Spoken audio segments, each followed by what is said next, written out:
Hello, everybody. Good to be back with you once again. Welcome to week 3 of our The Good, the Bad, and the Rugby bonus episodes with me, Alex Payne. Every week during the Autumn Nations Cup, we're picking our team of the weekend for Amazon Prime Video. It's been relatively cordial so far, actually. A lot of sort of harmony and goodwill betwixt the three of us, which is nice to see. Not often you get that in your teams of the week. Once again, for those amongst you that aren't 100% sure of what's happening, this is not the main show, though very good, big kudos to the bloke last week whose first question in the YouTube comments was, is this the main show? And one of our social guys bit and went, no, it's not the main show. And then had to have it pointed out that he had his shorts pulled down, and both comments subsequently disappeared. As always, the that with you on Wednesday morning. This is merely a little something extra to keep you happy and busy in the meantime. Very simple. Tins and I potter through a 15, and then we give you the initials of the surnames of those 15 that we've selected, and you have to come up with a word or a phrase that satisfies our judge, the one, the only, the great Susie Dent. And the winner gets a £100 Amazon voucher in our game, Autumn Nations Cup Countdown. Don't forget, you can watch the Autumn Nations Cup live on Prime Video every weekend throughout the tournament, and you can follow and subscribe to @PrimeVideoSport on YouTube, on Instagram, on Twitter, and on TikTok. Haskell Tins, welcome along. How are we? James, first of all, you're looking very beige today, sort of caramel mousse. Yeah, and actually, you know what? I think I look more like Angel Delight. Or, yes. No, not Angel. Or is it Butterscotch? Do you remember the same company that used to do them? They're such underrated desserts. You know, from your sort of childhood. I love it, you know. But Angel Delight is an absolute dream. How am I? Very good question, Alex, actually. I am okay. I had a weekend of barbecuing, which was quite good. I cooking over charcoal. I cooked a meatball sub for my lovely wife, who keeps reminding me that she's trying to get in shape as I pack her full of calories. And I cooked something called a lamb quedilla, which is basically a quemadilla, which is basically like a quesadilla, but with lamb and everything else. That was really nice. I watched the rugby, swatted up for my team. That's about it, mate, really. Very, very relaxing. Middle lane to middle age. Michael, yes. What's interesting is that every week we've been doing this in the last 4 weeks, it's like your world is being taken over by wrapped presents. It's been fascinating to watch the influx of Amazon deliveries behind you. It's stripped down as quite a few, the first tree has gone up. So the first presents have been wrapped. So some have moved out to underneath the tree. So it's actually been reduced down a little bit, which is always nice. And do you put up the tree like most middle-aged men and fight with it and scream and shout and battle with the wife? Or have you got someone who just seamlessly pops in, pops it up and pops out again?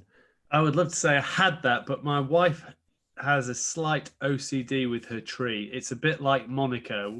Me and the kids get our own tree that we can throw tinsel on. And my wife has the main tree that sits in the house and looks very, very pretty and very organised. And are we crystal baubles and that kind of thing? Or is it sort of tinsel? What are we dressing in? Like, imagine yours has got newspaper on it. No, there is no tinsel on our tree. There are starred lights. There's no sort of fairy lights. It's done in this star thing. And there's bells and lovely ornaments on there. She loves her tree. It is a wonderful sight, and it's the best thing I've ever seen, Alex. I would say that is one concern about having kids, is because it's a magical time of the year to celebrate all these moments. But again, I have quite a strict policy around decorations, and my wife is even more kind of anal about that. If we had a tree and we have kids, well, they're going to have a separate tree, because they can just put them crap handmade ones on terrible drawings, red multicolored tinsel, and we'll have like an adult's tree. Because I'd look at it every day, and I'm definitely my father's son. I'd just get depression. I'd just be sitting in there trying to watch the TV, and I'd be like, that tree, that's giving me a migraine. That tree. So last year we went away for Christmas last year. I had the tree down on the 22nd of December. That. Gentlemen, is how to run your Christmas. Hask, what you were saying there last year, basically got to the point where Zed was trying to put up the tree and Mia was being helpful, and she got told, we're going to get you a little tree. So we got her a 3-foot tree, and it was literally, you could not see one pine on this tree. It was just covered in everything that Mia could get on it. So we gave her stuff that she had on her tree last year today. We haven't got her tree yet. And she took it upstairs, and I went upstairs, and she'd literally got all the lights, the fairy lights out, and she'd literally tied them around her bed. They'd gone round the room, round something else. So you could basically decapitate yourself on numerous parts of her room. But she was dead happy with her decorations. So, if It looked like I'm happy. It looked like an elf had spewed on it. Like an elf had got steaming and just gone all over the floor. Can we keep the Gloucestershire Fire Brigade close at hand as well? By the sound of it, there's going to be some fairly lively lighting going on. Angela from Hello, I hope that gives you all you need this week. Thank you very much for your kind comment last week as well. Andrea.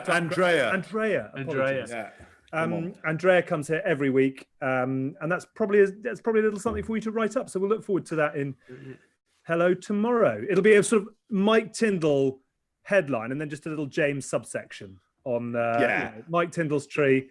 And just the 3-foot Haskell tree. Oh, but then the sun will take it. Privileged Tindall in 6-tree horror show or something like that. Yes, exactly. Yeah. Kids in decapitation death trap with fairy light hell. Something like that will be. Ho ho ho.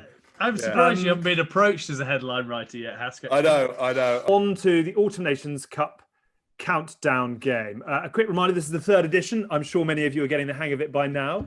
If you want to play along, the rules are very simple. We give you the first letter of each of the 15 surnames from our team of the week. You have to make the best word or caption possible from those letters.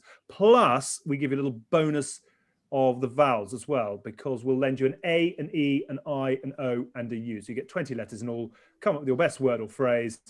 And the winner gets £100 Amazon voucher. Ben Stanton won last week with the amazing I Owe My Pimp a Hug, which I think we probably ought to make into a T-shirt as well, just to forever immortalise Ben.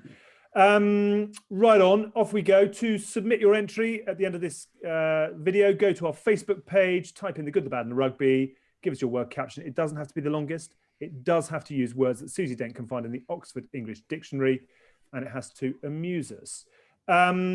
Shall we get into it? 15, go.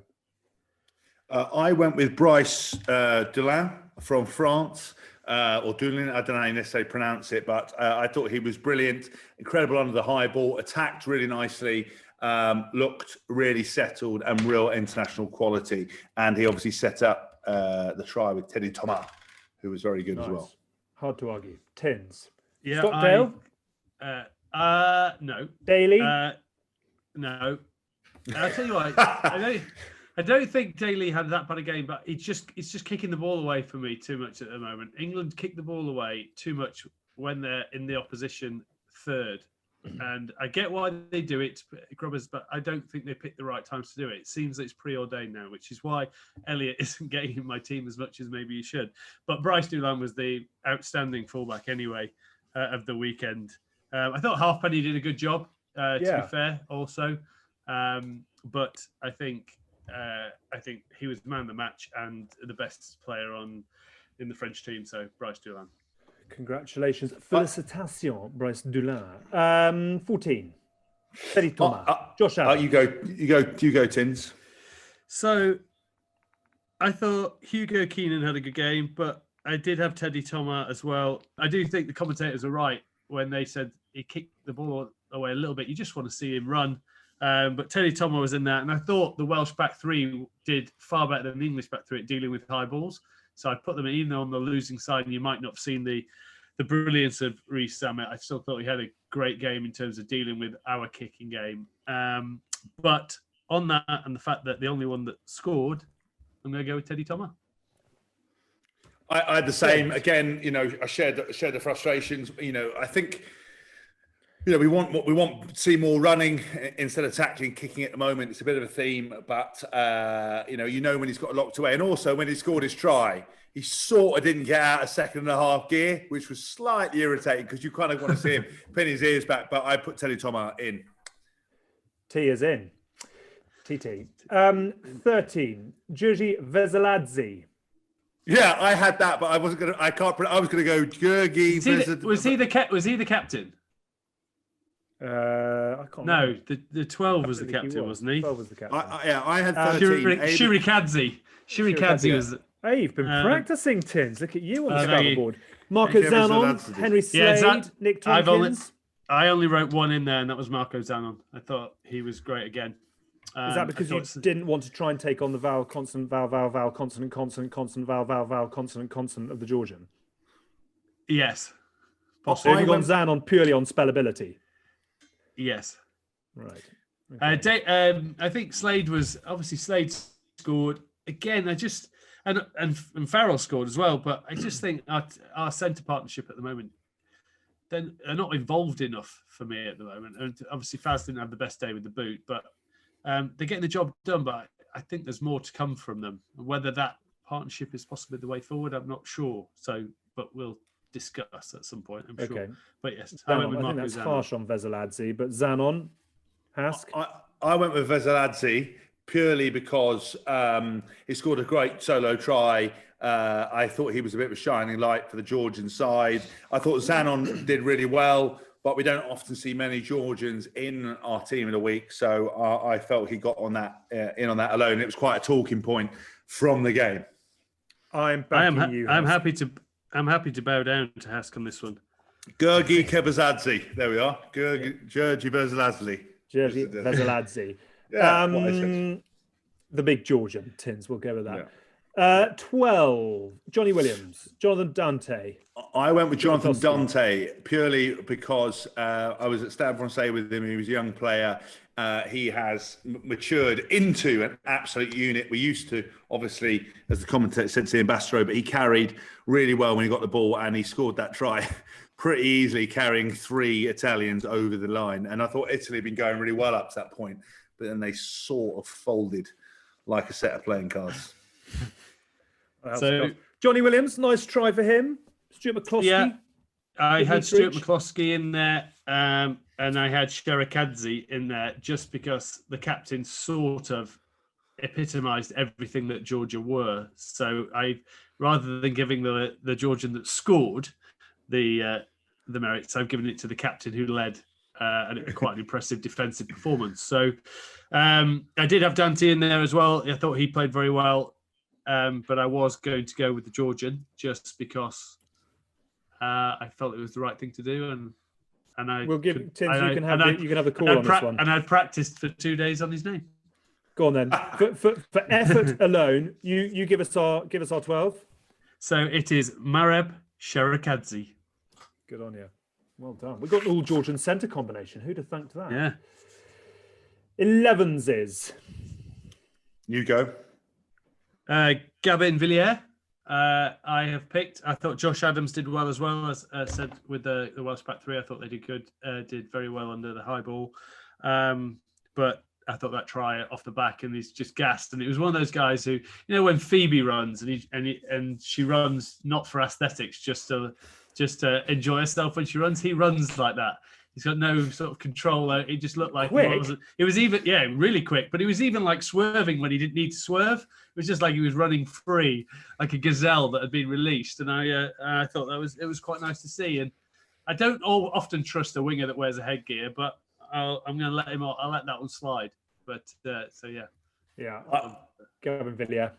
Yeah, I had exactly the same. Lovely try, great debut, and also I think some of the Italian players wanted to fill him in, which I quite liked. He'd obviously upset a few people, so that was quite good as well. Vive la France. 10s, gents. 10, Garbisi, Burns, Ford, Jalibert. I actually thought George Ford attacked brilliantly at times. I thought he looked quite dangerous. Which was quite nice because I think we sort of haven't seen any sort of real attack. And I thought England backline still misfired a little bit with passes, checking people. But I thought Billy Burns' performance against Ireland was probably slightly ahead, and he did well. Nice little try on his first start, and controlled the game well. You can also always tell how well someone's playing by what happens when they go off, and I just wonder whether that sort of cements Billy for me. Yeah, I mean that's what I was going to say. I thought Jalibert was all right as well. I do love that name. I thought Ford was outstanding, to be fair, in terms of it was just so nice to see him attacking at the line again and just pulling defenders onto him and putting people through spaces. Obviously, there was a little slap down where he would have put it off to one of the back rows who was going through a massive hole. I just thought he did play well, but it was so noticeable when Billy Burns went off and how the lack of shape suddenly took to the Ireland team. So I'm gonna go with you. I'm gonna edge it to Billy Burns. Obviously, when he was at Gloucester, I taught him everything he knew. So not. Hopefully, he's forgotten everything I taught him. But I hope his injury isn't too bad and he comes back and he can play this weekend as well. Do you think Billy's going to rebrand as Billy O'Burns anytime soon? In which case, should we give another O to the game? Or no, it's a terrible idea. Billy Burns, well done. In with a B. Nines. Did anyone stand out head and shoulders above the pack in the nines? No.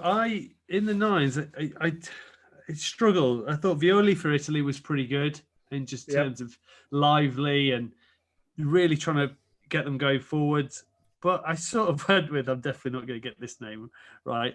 Lobzanitsky was very good for the Georgians. I thought he also was. He was holding up forwards. He was doing all sorts, just getting right amongst it, and that's sort of where I was on the nines. I thought Young's had a solid performance again, but nothing out of the ordinary in terms of what you can expect from him. So it would be between Violi and, I'm not going to say it again because I think I nailed it the first time, the Georgian nine, and I went with the Georgian nine.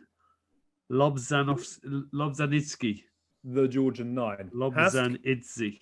I thought, as I said, with George Ford going well, I thought Ben Youngs did well. I thought he showed a mature performance.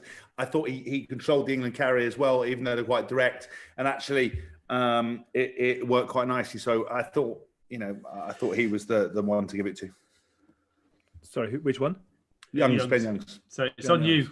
You make the call. I'm going to go Lobzanitsky just because I think, Ben Young's masterful, but I think Georgia are a cracking story at the weekend, and we don't often get to include them in our teams of the week. And I want to spread a bit of love beyond the traditional boundaries. Ben Youngs will pick it up next week, and I'm not sure, to be honest with you, he's going to spend much time worrying about it, caring about it, or even noticing that he's in our team of the week. Lobzanitsky might. So let's go with him. Excuse me. Was there ever a more justifiable reason? Who knows? 8. Vunipola, Faletau, CJ. I had Billy V because I thought he'd been quite quiet in the other two games, just because I don't know why, but he did 17 carries, 83 meters, 11 tackles, and I thought he brought that physical edge, and he's narrowly missed out the last couple of weeks. Yeah, I will agree with that. I think it shows the difference when we actually have 70% of the ball rather than Ireland having 70% of the ball. You actually get him on the front foot. We got some quick ball as well. And then as soon as that man gets the ball off quick rucks, he's a different player completely. So, and I thought he deserved it because he's not had critics, but people have been saying he needs to get back to his carrying game. And I thought it was there on the weekend. I thought Faletau was good as well. And Steyn was good. I was going to say, Warren Gatland would have been pleased to see Faletau perform at that level, wouldn't he? Yeah. Yeah, 100%. I think it's great, to see Toby back playing. He was someone that having seen up close in the Lions and play, I realised what an incredible player he is. You play against someone you get the full picture, but to watch him play, I thought it was great to see him back, and it's a big notch for the Lions. Yeah, good on him. Open side, Underhill, convinced me otherwise. No, it's Underhill. I thought the I've didn't sort both of mixed. I thought both of them went all right, but I thought Mekalau for France. I thought he went well. Yes. Yeah, but I've moved him to 6, so okay, he is still going in my team. But we can, if we can mix it around. If we can't, then the other, Underhill is 7 without doubt. Okay.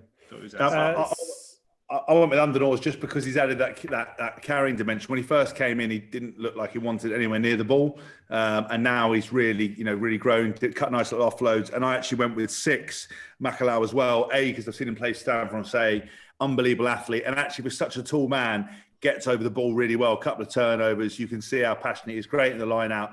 I think if you can get him some ball in space, like I've seen him for Stad, he will be devastating. Okay.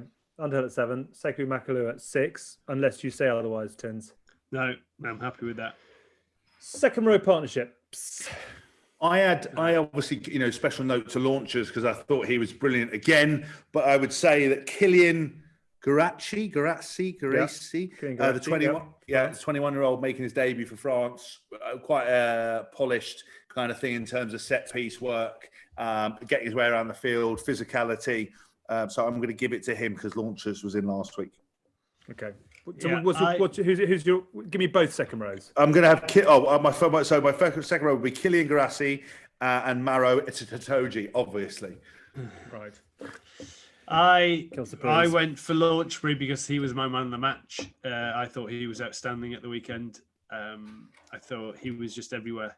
He actually made Maro not have to play as well because he picked up all the tackling. He was great in the lineouts, and he carried really well. So I had Launchers in there. I did have Itoji in there as well. I thought that was pretty solid. But I could have, if I was having to replace any of them, I would have replaced Itoji this week, but that's not good because we always need eyes in our game. So Maro works for our game very well. I thought Launchers was superb for what it's worth. My 2p. I was going to give it to Garaci as well. I think he's. So why don't we just swap it around? Why don't we do Launchbury and Garaci? Let's do that. Maro will be back in next week. No doubt. Nice front row. Stinkler again. Again 6 carries, 20 odd meters, scrum really well, dominated. Nice around the park as well. Stinks for you. Yep. Tins. Yeah, Stinks was in mine. I was really struggling on hookers, so I went with Jamie George just because our lineups were outstanding. Malvaca, France. I had him in. I was thinking that. Herring. Oh, did you? Well, I'm happy to go with him because Mamukashvili of Georgia. Yeah. I had the French guy Jamie George, again. just because it's. Oh, well, fine. No, let's go Malvaca. I had the French guy because I thought, good work around the place, nice set piece. And I think it was his debut, was he's really quite young, or whatever it was quite impressive. And Jamie George, I think, is quality, but we're trying to spread the love. And the reason why I didn't bring the Frenchie was that I think England were 100% lineouts and he missed 2, but there you go. Yeah.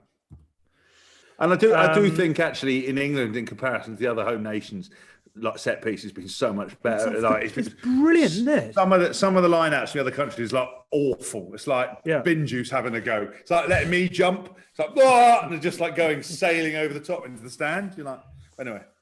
I think England's set piece looks fantastic. Lucy, Mako, or another? Yeah. Well, I had my Mariashvili of Georgia. I had my favourite Italian in there, Fischetti. But I think Mako was outstanding in all fairness. So it feels bad, but I think he has to be in the team. Yeah, I had Mac Daddy, 34 metres on a load of carries, nice little pirouette and try. He's still got the best ill-fitting kit in the history of world rugby, and he scrum really well, and he looks angry all the time, which I quite like. Which means that with Billy and Mako both back in the team and Underhill at 7, we've got Vulva back in the game this week as well. So you're not allowed to use the word vulva in your sections, in your selections this week. Well done. Letters, therefore, D, T, K, SVB, LVU, MGL, SMV, aeiou. If you want to play along, the rules are very simple. We'll give you the first letter of each of the 15 surnames, which we've just done. You've got to make the best word or caption possible from those letters, plus you get the 5 vowels, aeiou. So you've got 20 letters in total. The winner gets a £100 Amazon voucher. Ben Stanton won it last week with the incredible I Owe My Pimp a Hug. To submit your entry, just go to our Facebook page, type in Good Bad Rugby and give us your word or your caption. It doesn't have to be the longest. Does have to use words that Susie Dent can find in the Oxford English Dictionary. And speaking of Susie Dent, very nice. I can't believe you've come back. for a second show. I'm not quite sure how we've managed it, but it's very nice to have you back. How's your week been? Did you watch any of the rugby, or have you got better things to do? I did listen to it on the radio. I listen to all sport on the radio, literally everything. And I find 5 Live is like my home station. So it sounded very exciting. And like British Airways, I'm probably not allowed to root for one or the other, am I? But I was quite pleased with that. Topical. I like what you've done there. It was very exciting. It wasn't nearly as exciting, though, as the next 10 minutes are going to be. And thank you very much indeed for coming back once again to polish what is a fairly average half an hour or so. We've narrowed down our list again. So we've had enough thousands of extraordinary entries. We've narrowed our list down to a top 6. I've been told to warn you at this point, Susie, that one of the viewers has found the word vulva in amongst last week's letters. So I can only apologise for that. But I'm going to remind you of the letters that Alex, at least he found it. Some men have been trying for years. So that is a good positive. Very good. Again, easy to find in the dictionary. Yes, very clever. Good. So let's just remind everyone, the letters that they had at their disposal are ZV, LMF, WAU, CLIS, CV, plus your vowels, AEIO and U. So, Susie, have you got our top 6 in front of you? I have. Are you happy to walk us through those that you would like to pick out? You don't really have to pick out any that you don't, but if you're happy to go for it, let's fire in. We are in your hands. Okay, well, let's start with the vulva then. I think, didn't Adam Threlfall submit something last week? I seem to remember Adam's name because it's such a good name. Anyway, it was he who came up with vulva scrum face. Right. Yes. I've played with a few vulva scrum faces as well, and they're not the best looking. I think Adam started with something shorter than that as well, and he's been adding in letters to try and make it acceptable. James, you've obviously played with a few. Thoughts on vulva scrum face? My daughter's just walked in, so I'm going to let you talk. Shall I move on to the first? Why not? Hask, anything to add for Adam at this point or not? No, I like his enthusiasm. But I would say that it's it's raised a few titters, but I don't think it's quite the ticket. Yeah, it's distasteful. I'm not sure it's quite there, but at least we know where his head's at. For heaven's sake. Acceptable. And I find if you're going to start with the vulva, you need to have to buy a Susie, I'm really sorry. You are welcome to leave at any point. How good would that be? Acceptable. We've got national treasure on with us, and you're behaving like a bunch of absolute teenagers. How good would that be if Susie's screen just went blank? Hello? I'd love that. Yeah. She just walked off. The Zoom mic drop. Right, I quite like those puns. They were kind of a mixture of Richard Whiteley and Jimmy Carr, kind of all at once. Okay, so the next one, I like this one. This is from Craig Fairbairn, who comes up with vivacious mauler. That's quite good. No, I do like that. Vivacious is going to get you a lot of points on the Scrabble board. Yeah. And mauler topical. Yeah. Tins, as a vivacious mauler yourself. Yeah, I actually really like that. I think that's going to be hard to beat. Love the word vivacious, and even though I hate them all, I like what he's done there. Okay, so this one is for you, James. Daniel Genman, who says, this is for when Haskell appears drunk on Sky, but really it's his headphones. And his answer is vocalism failure. Good. I like it. I like what he's done. Funny, but personal. I like that. Yes. Funny, but a stab to the heart. Yes. Mocking a career failure for me, and I haven't been invited back on TV. So I'm not sure if you've ever seen the clip, Susie. We'll pop it over to you. It's where James, so he was on Talkback, and the audio in his ears was about a second and a half out of sync, and it just basically looked like he was having a stroke on national television. Sky's average viewing figures are, they're a healthy 6 figures, sometimes 7, and Hask has had about 14 or 15 million people watching his lobotomy on air. So it's a sort of topical joke, but not one that James takes very well. So well done, Dan. But yeah, I think you're pedaling uphill.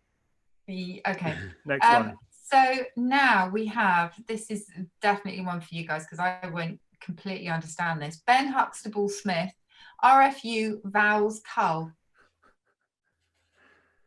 So I actually want to give him points for his name, because Ben Huxtable Smith sounds like an absolute friend of Archie's on LinkedIn. RFU Haskell, topical.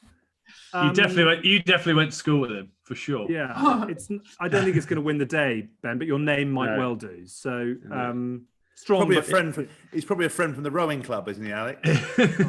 Yes. All right. Afternoon tea with Ben. Last but not least, this person has a great Dickensian name, Oliver Porritt. Oliver Porritt, brilliant. What the front row listens to pre-game is cauliflower music. Yes.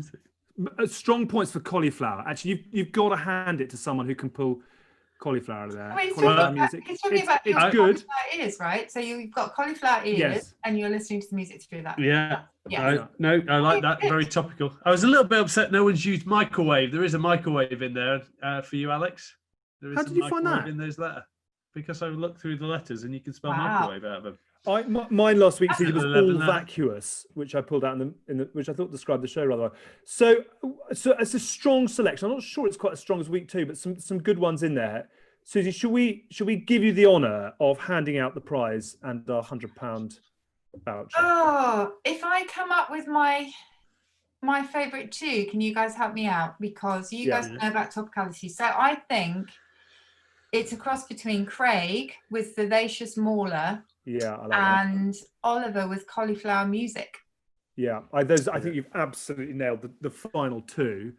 James, Alex, can I say something? Sorry. No, you can't. Alex went. No, because I can see already what you're trying to do. When he said about the cauliflower, he went, I mean, it's pretty incredible if you could pull a cauliflower out of, and then stopped himself. And I was like, yeah, if you do pull a cauliflower out I was about to say about the scrum face, but that would be a very different show. I would say that Vivacious. What was it? Vivacious Mauler. I think that for me tops it. I think great use of the English language, nice rugby connection, extensive vocabulary, well used. I'm saying that's a winner for me. Oh, well, I think you put that on the head. You can get curvaceous out of that selection as well. So you could have a curvaceous Mauler. Susie win. Susie wins. She gets £100 voucher. It's definitely well done. Craig, then. Yeah, let's give it to Craig. Well done, Craig. Yeah. Well done, Craig. Susie, I'm going to apologise for what possibly might be the most traumatic 30 minutes of your week. Can we move on to your selections and see if you've managed to better? Did you find anything in there? No, I didn't really have any selections. I just managed to find curvaceous, and I thought caramelized was in there, but you need the 2 E's. So these guys have done way better than me, I have to say. Good. What I think we could also subtitle that is can't really be bothered, got better things to do, quite to move on. I have had a really busy day. I apologise, but honestly, they've done a brilliant work. Susie, don't feel guilty because I completely forgot we were doing this part of the show because I wrote all the letters out and then proceeded to shed the script and just forgot about it. To be honest, we're still dying on Phytophilia from last week, which I don't think will ever be beaten in any game that we ever play again. So I couldn't find anything rude out there, which just kind of shows me my mind as opposed to Rachel's. If you had Rachel on here, I'm sure she would find all sorts in there. She'd actually. I was going to tell you what she taught me last week, but I'm not going to. Not on air. Oh, go on. No, not on air. But it was just something that everybody else knew that I had no clue about. But anyway, that sounds like Alex. Alex's entire sexual education You're late. was sort of whispered through a fence. It's like the things Alex knows is what he heard by Chinese whispers, school to school. It's like I think that's what you're supposed to do. So I only found out the meaning of Netflix and chill the other day, and I've been saying Netflix and chill to old rugby players for about the last 6 months. So yeah. Susie, we should have a cup of tea sometime. That would be very nice. I'll open the Urban Dictionary and learn it together. There you go. We'll look forward to that. Thank you. You are a ray of sunshine amongst a pretty tawdry set of guests. So thank you very much indeed for being our superstar once again this week. Having me again. You're a star. Thank you so much. Have a wonderful rest of your week. And I can only apologise for the 2 guests alongside. Please don't apologise. You gave me a smile of my day. Take care. Thank you, Susie. Lovely to chat. All the very best. Bye. Bye-bye. Gosh, she does well to try and salvage some dignity and some class amongst this wreckage of a show. Do you think well done, Susie. Do you think we pushed her just a smidge to you? a smidge too hard. But I mean, when our guests are taking, when our readers are taking us to vulva scrum face, you know, you're setting a stall out pretty early in this show. But I will say, Alex, don't forget that she does do 8 out of 10 cats does countdown with Jimmy Carr and everyone, and they're way worse than we are. Right. Okay. Good.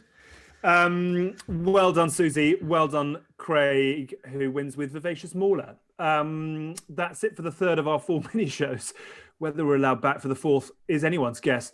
But that will hopefully be coming up next week after the finale of the Autumn Nations Cup. Don't forget, you can watch the tournament live on Prime Video, the final weekend, obviously coming up. And you can follow and subscribe to @Prime Video Sport on YouTube, Instagram, Twitter, and TikTok in the meantime. A reminder, this isn't the main podcast. Points to the first person to say, is this the main podcast, in the YouTube comments. You'll find that there in the usual places on Wednesday morning as we discuss the state of the game heading into December 2020. Answers on a postcard, please, to some of the big questions around the sport right now. Well done, gents. Many thanks to Susie. We'll see you for the main show on Wednesday. We'll have another Team of the Week in 7 days' time. See you then. Look after yourselves. Bye for now.